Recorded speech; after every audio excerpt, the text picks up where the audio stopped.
There is good debt, right? You go out and buy a house, and if you're investing in a nice home for you to live in, debt can be really good, right? It can be a quote unquote good investment because you're investing in your family, you're investing in your future, you're investing in your lifestyle. Understanding and managing debt. And I absolutely agree with this first sentence that not all debt is bad. Especially in today's world, quite frankly. We live in a world that's driven by debt, and you have to understand that in order to live a debt-free lifestyle, you're going to have to be extremely uncomfortable for a while. I definitely admire that in those that are looking to live a debt-free lifestyle. You typically are sacrificing quite a bit on the front end in order to achieve that goal. By the time you achieve that goal, you typically have created a lifestyle for yourself that now you're going back to my point earlier.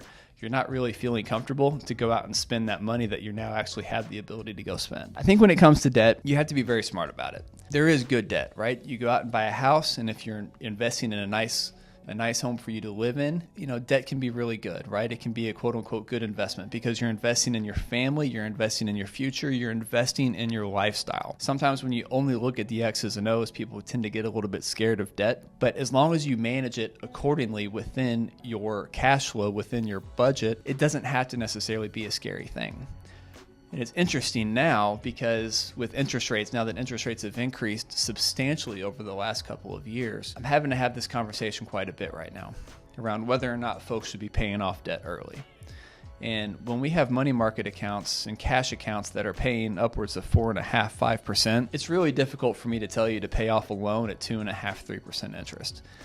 When your money is far more efficient, it's going to serve you far more efficiently just sitting in a cash account earning more interest than what you would be looking to pay off on maybe an old mortgage that you refinanced in the early 2020s.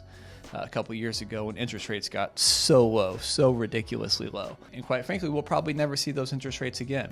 So if you're able to hold on to a low interest rate like that, it can actually be very conducive for your lifestyle and actually more efficient within your overall financial plan if you maintain that debt.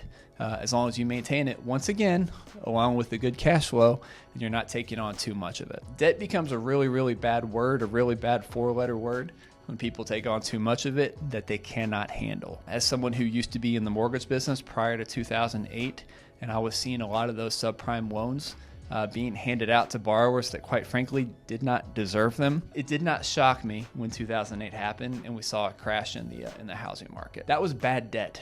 People were taking on far more than they were able to handle. But that's not really something that's applicable if you're able to build it within your cash flow and you're only finding it's called debt to income. If you can maintain a debt to income ratio where the amount of debt that you have relative to your cash flow each month, if you can maintain about a 25 to 30% debt to income ratio, all things considered, you're going to be in a pretty good spot.